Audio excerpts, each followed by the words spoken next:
General Hospital Weekly Recap. Memorial showdowns, family cracks, and heroic risks in Port Charles. Port Charles is brimming with emotional landmines this week as old resentments resurface, secrets threaten to spill, and loyalties are tested in the most public and private ways. What started as a week to mourn one of their own quickly descends into a complex web of grief, vengeance, fear, and reckoning. From an explosive memorial service to life-changing decisions and a daring act of heroism, the fabric of life in this town is being torn apart thread by thread. These three developments are not isolated events but deeply connected to the ongoing unraveling of trust, identity, and control among some of the most pivotal figures in the General Hospital landscape.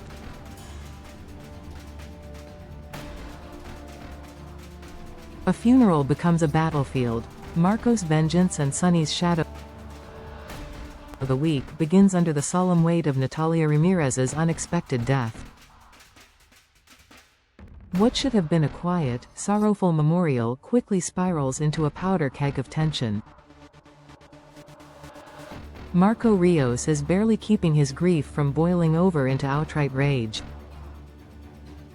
To him, Natalia's death was not an accident, it was a consequence of Port Charles's most dangerous man, Sonny Corinthos.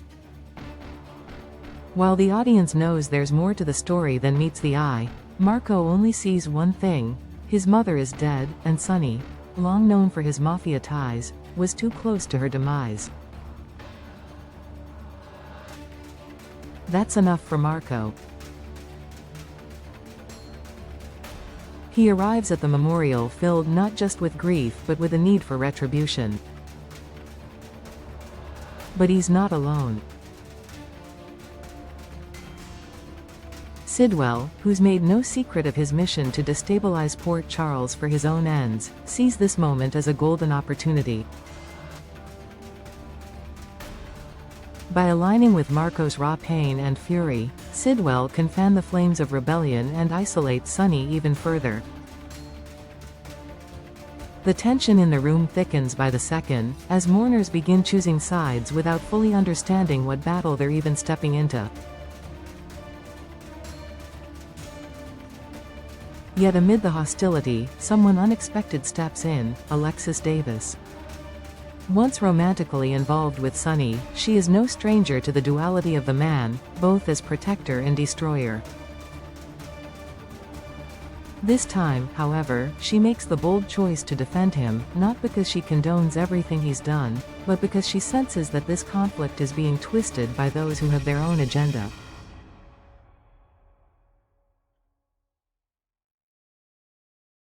Her support doesn't exactly calm the room, but it does complicate the narrative. Her presence, her history with Sonny, and her own evolving moral compass become a destabilizing force that neither Sidwell nor Marco anticipated. The memorial, meant to honor the legacy of a woman gone too soon, instead sets the stage for the next major eruption in Port Charles. Marco's pain is personal. Sidwell's mission is political. But the fire they ignite could consume far more than either of them realize. The cost of goodbye. Michael and Sasha at a crossroad.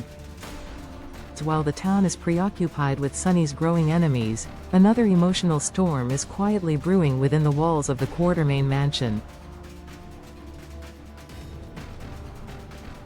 Michael Corinthos is grappling with the kind of decision that splits the heart.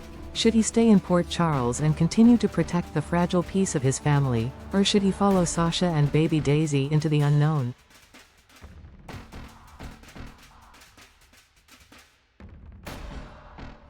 Sasha, still haunted by trauma and deeply scarred by manipulation, is desperate to leave town. The whispers and stares, the memories that cling to every corner of Port Charles, are suffocating her. Her desire to raise Daisy somewhere free of ghosts isn't just a wish, it's a survival instinct. Michael understands this. He loves Sasha, and he feels a duty to Daisy, who may or may not be his child depending on secrets yet to be revealed. But Willow stands in the path of this departure. Her plea, raw and possibly even desperate, reaches Michael in a way that nothing else can. While the details of their confrontation remain hazy to outsiders, it's clear that she knows something that could change everything. There's a lingering sense of guilt in her voice, a shadow behind her words that suggests she may be hiding more than just her fear of losing her family. Could she be Daisy's stalker? If so, her decision to speak now might not just be a mother's instinct, it might be a calculated move to stop Sasha from fleeing with the one person who could destroy her carefully rebuilt life. The dilemma Michael faces is more than personal, it has ripple effects. If he leaves with Sasha, he leaves behind the Corinthos name, the Quartermain legacy, and the silent war Sunny is waging. If he stays, he risks pushing Sasha further into isolation. Either choice threatens to unravel not just his future but the fragile alliances holding the family together. The making of a heroine, Jocelyn's daring gamble. While the adults in town wrestle with betrayal, legacy, and vengeance, Jocelyn Jacks proves once again that courage doesn't wait for permission. When crisis strikes, she doesn't flinch, she acts. Whether it was diving into a pool to rescue Christina or confronting danger head-on after Dex was shot, Joss has earned her reputation as someone who refuses to stand by. This week, that reputation is tested like never before. The details remain tightly guarded, but the stakes are unmistakably high. Rumors swirl that Emma Scorpio Drake is preparing to break into the PCU science lab, perhaps to expose corruption, or maybe to access sensitive data tied to the WSB. Whatever her motives, the danger is real, and Jocelyn steps in before things spiral beyond repair. But Emma's recklessness might not be the only fire Joss needs to extinguish. In another thread emerging quietly beneath the chaos, Vaughn, whose true allegiance remains murky, finds himself backed into a deadly corner. Is he a double agent working to expose Sunny's empire? Or is he just another pawn in the WSB's long game? Either way, his life hangs in the balance. Joss, sensing something others have missed, charges into the line of fire once again. Whether she's rescuing Vaughn from imminent threat or stopping Emma before she destroys her own future, Jocelyn's choices reflect a new chapter in her evolution. No longer just Carly's daughter or Sunny's honorary kin, Joss is forging her own identity, one shaped by risk, independence, and a growing sense of justice. She may not wear a badge or wield power in courtrooms or boardrooms, but her influence is undeniable. And if the chaos in Port Charles has taught anyone anything, it's that heroes aren't always born, they're made in moments just like this. Conclusion. A town on the edge. Port Charles is no stranger to crisis, but this week brings a new kind of pressure, a perfect storm of emotional grief, moral ambiguity, and explosive decisions.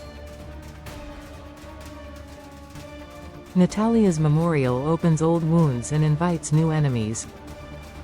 Michael's inner war between duty and love threatens to split the Corinthos family yet again.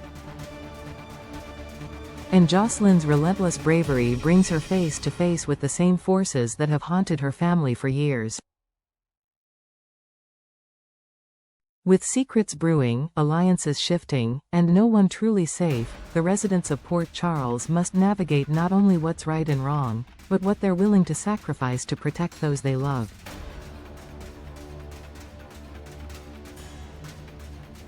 In a town built on second chances and shattered trusts, the line between hero and villain continues to blur. And as this week proves, sometimes the most dangerous battles are the ones fought in silence, until it's too late.